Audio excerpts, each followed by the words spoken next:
Continuando con las micosis subcutáneas, vamos a ver la cromomicosis, también denominada cromoblastomicosis.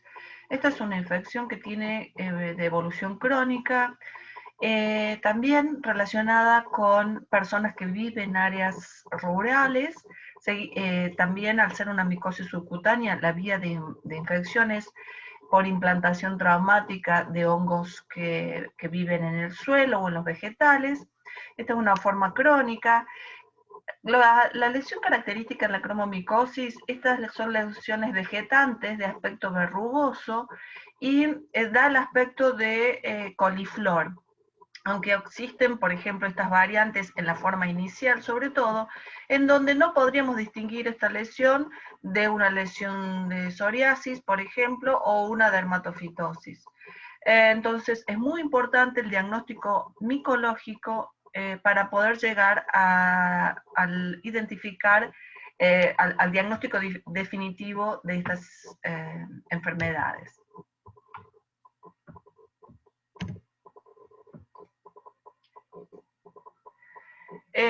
Por lo tanto, si hablamos de la definición de la cromomicosis, es una micosis subcutánea de curso crónico causada por un grupo de hongos melanizados. ¿Qué quiere decir melanizados? Que producen melanina. La melanina es un pigmento, y los hongos la producen porque es un mecanismo de protección, principalmente antioxidante. Eso les da un aspecto coloreado, por eso se denominan hongos negros o del grupo de los feoifomicetes o ifomicetos. También se los denomina hongos de mateáceos. Quiere decir que si yo hago un examen directo, microscópico de una colonia, estos hongos van a tener un color marrón o negro en la pared celular. Los dos agentes, hay varios agentes etiológicos, pero los agentes etiológicos principales son Fonsesea pedrosoi y Cladofialophora carrioni.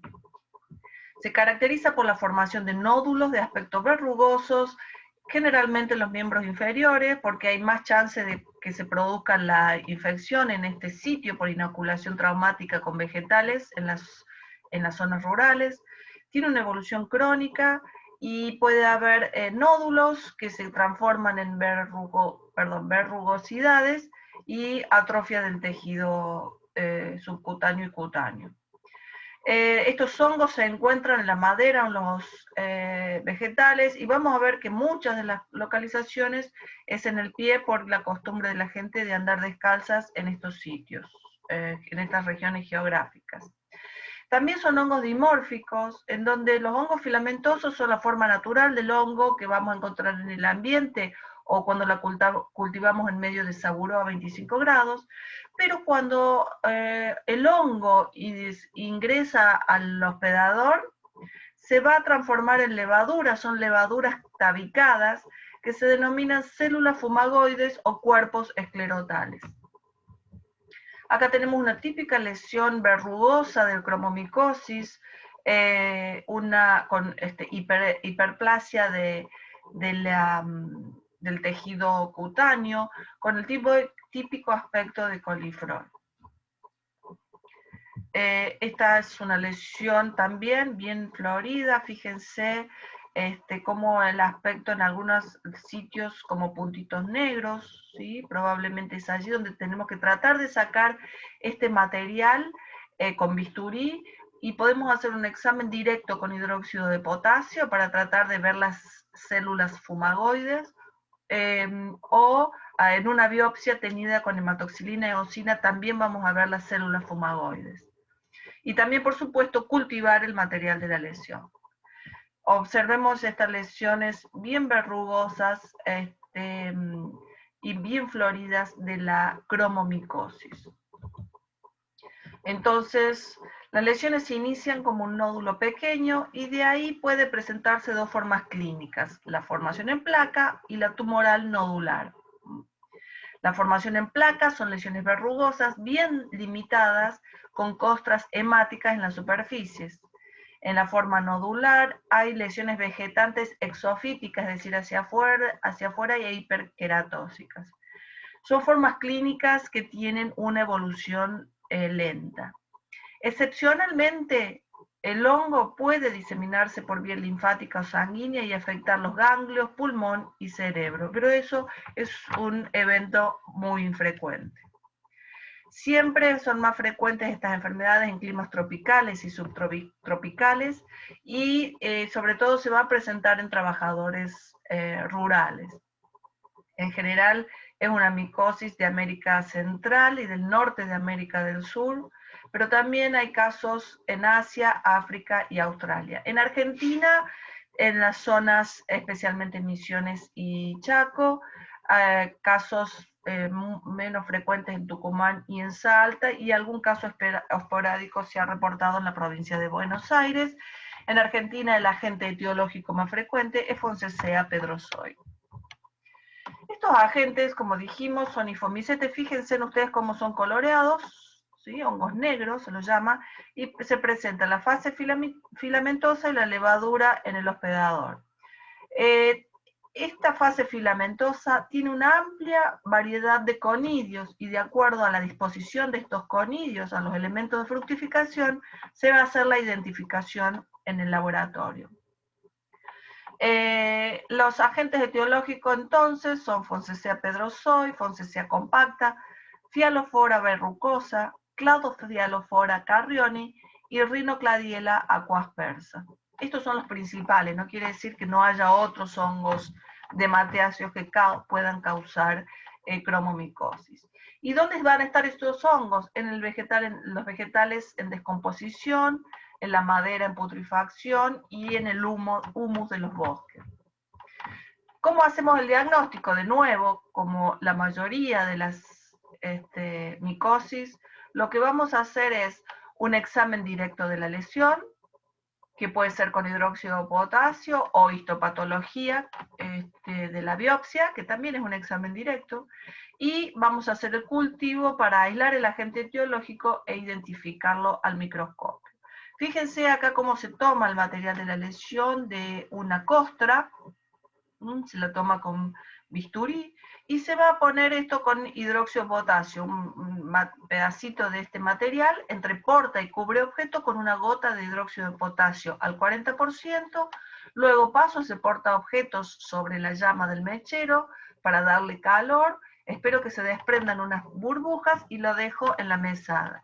A la media hora voy a observar al microscopio tratando de buscar, estas son las escamas del tejido, las células fumagoides o células muriformes o cuerpos esclerotales, dos sinónimos. Esto es patognomónico de la cromomicosis. Acá tenemos bien características estas levaduras que tienen un tabique ecuatorial. También en la lesión se pueden encontrar hifas, ¿sí? O sea, encontramos las células fumagoides y también encontramos las hifas de color marrón, marrón oscuro. Es decir, acá no hay ninguna coloración. El hongo por sí mismo tiene la coloración dada por la melanina que produce. Esto es una biopsia del material, hematoxilina eosina, fíjense la reacción inflamatoria con neutrófilos principalmente, y acá vemos las células fumagoides. En el tejido es típico, como en toda micosis, cuando el hongo accede a los tejidos, acá tenemos una histología de la dermis, una biopsia profunda, en donde se ven granulomas, ¿sí? Los granulomas es típico de las células gigantes multinucleadas, que son macrófagos que se van fusionando para tratar de destruir a las levaduras, y acá se ven las levaduras dentro de esta célula gigante en los granulomas. Y el cultivo, es decir, un material de la lesión, lo voy a sembrar en saburó y voy a hacer un examen directo de las colonias. Tomo un pedacito de la colonia con anza en gancho, la pongo sobre un portaobjeto con una gotita de azul de lactofenol y miro al microscopio. Y voy a ver distintos tipos de fructificación, ¿sí? Como la fructificación Fialofora, Cladosporium o Rhinocladiella. Fonsacea pedrozoide tiene los tres tipos de fructificación. Esto lo voy a ver en el cultivo. Nos recordemos entonces que las levaduras y estos fragmentos de hifas las células esclerotales o fumagoides las vamos a ver en el material de la lesión. Las colonias, fíjense, son de crecimiento lento. A los 10 días recién empieza a aparecer la colonia y a los 40 días está completamente formada la colonia. Esto es un pico de flauta en Saburó y esto es una placa. Bien, ¿cómo se realizan? Ya les dije, Saburó a 28 grados y son colonias que ya les dije en la diapositiva anterior, nada más que queda escrito en esta diapositiva. Al examen microscópico de las colonias voy a ver los distintos tipos de fructificación. Cladosporium, donde las conidias forman cadenas unas sobre otras y las conidias tienen el aspecto de escudo. La fructificación fialófora, la célula conidiógena, que es la que dan los conidios, o fiálide se llama, tiene el aspecto de un jarrón. Entonces da el aspecto de un jarrón con flores, este tipo de fructificación fialófora.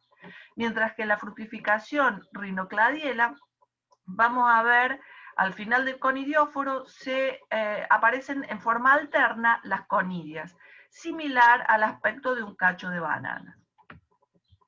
Entonces, los distintos agentes etiológicos, por ejemplo, Fialófora verrucosa, solamente va a presentar una fructificación fialófora. Y por supuesto, para la identificación de estos hongos se necesita una amplia experiencia del micólogo en la observación microscópica de estos hongos, del cultivo de estos hongos.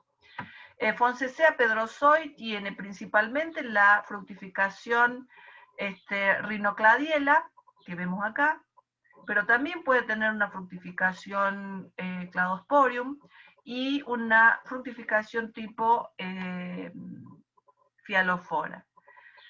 Mientras que fialófora carrioni, que es esta, es principalmente la fructificación cladosporium. Y rinocladiela aspersa, principalmente la fructificación rinocladiela. Y acá tenemos algunas fotos de Fialófora verrucosa.